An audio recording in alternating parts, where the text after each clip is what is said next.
President Obama extending a wide array of federal benefits to millions of illegal immigrants, thanks to his executive actions deferring their deportation. Welcome to a brand new hour of America's Newsroom. I'm Ed Henry. Happy Thanksgiving. And happy Thanksgiving to everyone at home. Glad to be with you today on this Thanksgiving. I'm Heather Childers. Bill and Martha spending time with their families today, so they're off.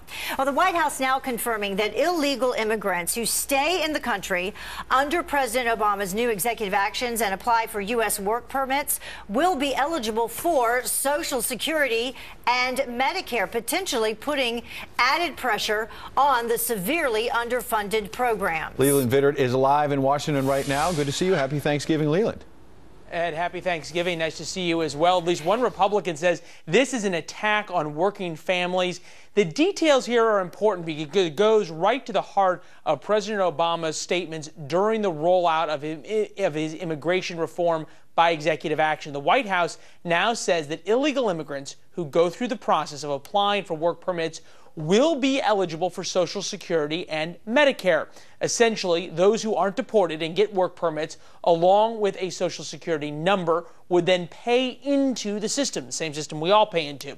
The catch comes with the 10-year rule, which requires recipients to pay in for at least a decade before becoming eligible for benefits. Compare that to what President Obama said about a week ago. It does not grant citizenship or the right to stay here permanently or offer the same benefits that citizens receive.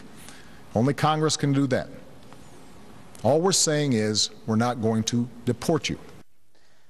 Now, since President Obama leaves office in 2017, any future administration or Congress would actually have to extend the president's reform so the illegal immigrants who start paying in would be legal. No one spared deportation by President Obama's executive actions can receive welfare, food stamps, or other income-based aid. And as the White House has said, they aren't eligible for benefits under Obamacare. Republicans point out, though, that those who have been allowed to stay and work by President Obama are largely older, lower waged, and lower skilled. They say that means the workers will draw billions more in benefits than they would ever pay in to the Social Security system. I wanted to ask you about that, Leland, because the White House has been saying they may be older workers, but you have a lot of millions of illegal immigrants here who are not paying into the system, and that it could actually help shore up these social programs. What are Republicans saying about that?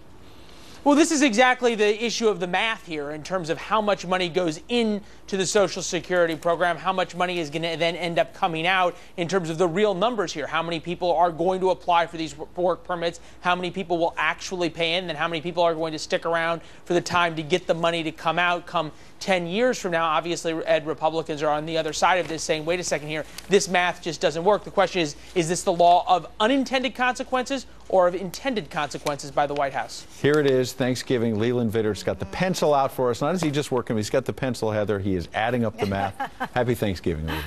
And you, Ed. Yeah, I'm glad he's adding it up. I've been attempting to do that over here. And Bob Cusack, who is the editor-in-chief of The Hill, he's been doing it, no doubt, as well. And that is why we are bringing him in, because he can speak a little clearer to this.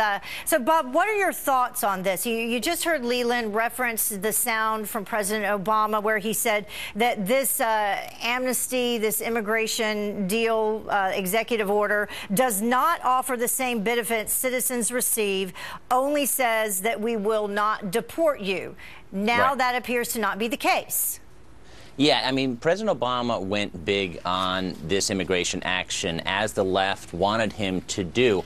So now the White House says we want to get these people out of the shadows and paying their taxes. And as Leland mentioned, that they're making the argument this is actually going to help the federal coffers. But on the other hand, we have a lot of Republicans saying, wait a minute, this is going to cost the federal government a lot of money. There is this 10-year waiting period, and there were similar provisions in the Senate-passed immigration bill. But certainly, as we're learning more about this executive order, it's very controversial. And remember, Heather, that we have a presidential election coming up, and Hillary Clinton is going to be pressed by liberals to expand it, I think, to have these illegal immigrants be eligible for Obamacare. And certainly some, maybe Senator Bernie Sanders, who may run for president, would embrace that. So this is just the beginning of the story. Well, and you know, you say this is the beginning of the story. We've heard that before with Obamacare, and a lot of Americans are wondering, no doubt, when they're hearing this today, are we being Grubered all over again? And piece by piece, is additional information going to be coming out about this? Well, as Leland mentioned, Heather, that any president can stop this. So if a Republican is elected, he or she can retract this executive order. However, politically, that's going to be very difficult because once you give people benefits, it is politically impossible to take it away from them, or at least very, very difficult. So that's going to be the rub. And this is going to be a hot issue in the 2016 election. And as President Obama says, hey, you can just pass a bill, but that's not going to happen anytime soon. I think Republicans might pass small immigration bills, but nothing like the Senate passed immigration bill. All right, so difficult to take away, but what about difficult to add on? Because we are being told at this point this does not allow for federal benefits like student financial aid, food stamps, or housing subsidies. Could that change? Oh, that could change, and certainly immigration activists are going to be pushing for this. So the first step was pressing this White House to make this change. Remember, President Obama initially said he couldn't do this, and then political pressure was applied. He did it. Now their next strategy is to add to the benefits that have already been given, and that is going to be something that's going to be pushed throughout 2015. But remember, Republicans do have control of Congress, so they're going to be doing oversight of this, and some Republicans are looking to defund aspects of this immigration order, but they don't have the votes to override it either. You know, and is the incentive really that you won't be deported? Because when I hear the president say, you know, this is your chance to come out of the shadows, get right with the law, it's your chance to also come out and pay taxes.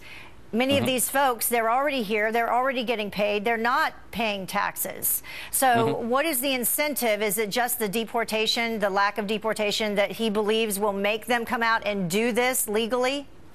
That's a great question, because there are some concerns that people won't come out of the shadows, that they'll be very concerned about deportation, even though they've been guaranteed that they won't be deported. Then there are questions of, well, how do you prove that you've been here 5 years, and the documentation that goes along with that. Some have said there could be some fraud with that. So how this is implemented is going to be very, very tricky. Yeah.